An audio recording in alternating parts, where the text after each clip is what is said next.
Batman n'est pas qu'un simple justicier en costume. À travers les décennies, il a été repensé, réinventé, réimaginé par des auteurs de génie. Aujourd'hui, je vais vous présenter 4 récits qui n'ont pas seulement marqué Batman, mais qui ont non seulement transformé, mais qu'on va se préparer à explorer les moments où le Chevalier Noir est devenu une véritable légende.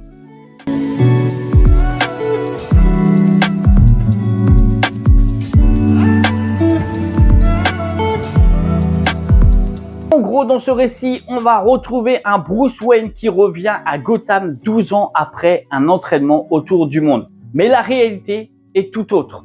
Il a les compétences, mais pas encore l'expérience. Et on va le voir tout de suite dès l'une de ses premières sorties. Bruce tente d'arrêter les criminels dans la rue et à ce moment, il se fait poignarder presque à mort.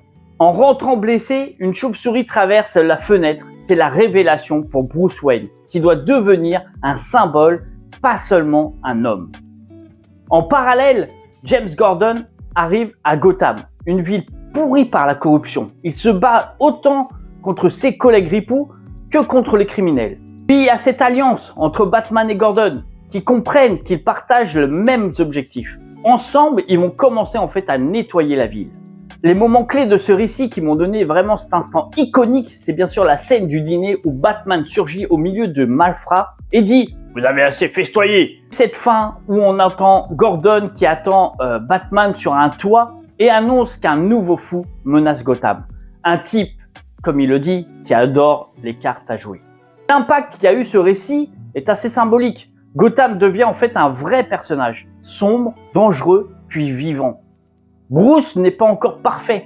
Il se trompe, il apprend, se humanise et humanise également Batman. Et comme on l'aura compris, c'est la base de Batman Begins qui est sorti en 2005 et même The Batman qui est sorti dernièrement en 2022. Batman Hush qui est sorti je crois en 2002-2003 par Loeb et Jim Lee. En gros, dans ce récit qui est l'un de mes favoris, on va retrouver une mystérieuse figure qui va essayer de manipuler l'ensemble des galeries des super vilains de Batman.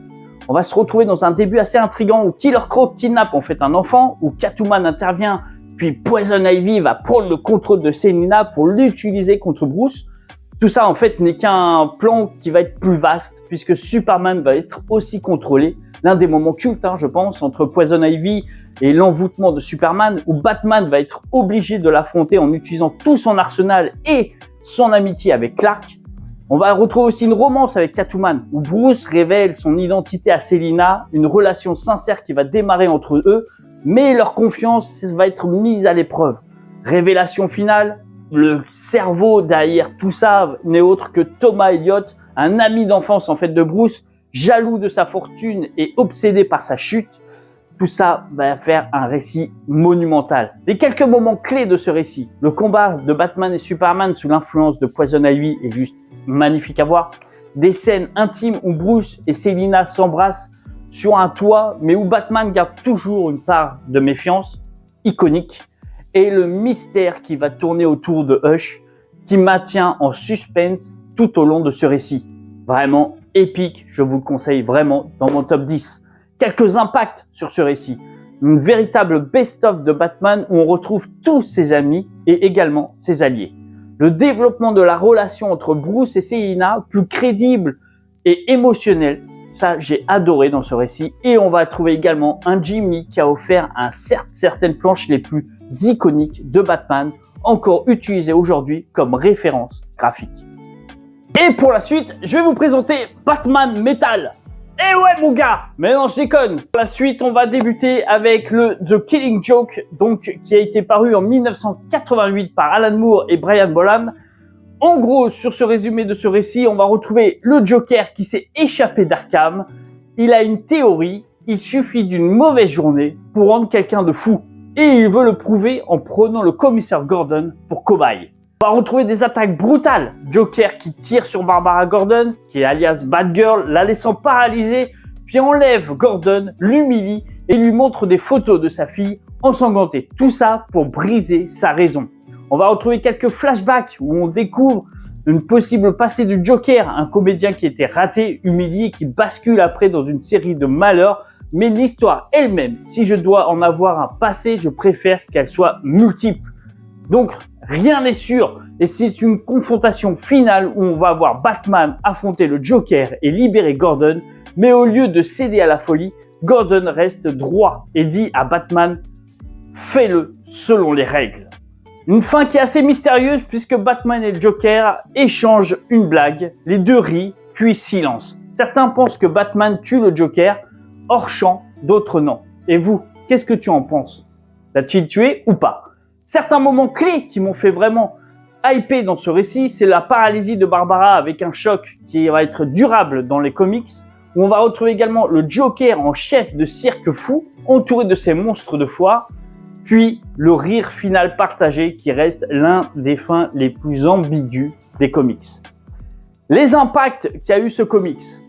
On aura droit à une première vraie exploration psychologique du Joker comme miroir de Batman, la naissance d'Oracle alias Barbara Gordon en fauteuil roulant, devenue hackeuse et leader, adapté en film d'animation 2016, controversé mais fidèle à son récit.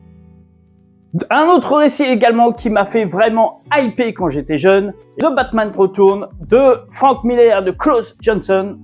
En résumé, sur ce récit qui va être épique, on va se retrouver dans un futur proche où Bruce Wayne a 55 ans. Retraité depuis 10 ans, il vit avec ses démons, rongé par l'inaction. Gotham est dominé par les mutants, un gang ultra violent. Incapable de respecter un spectateur, Bruce ressort le costume.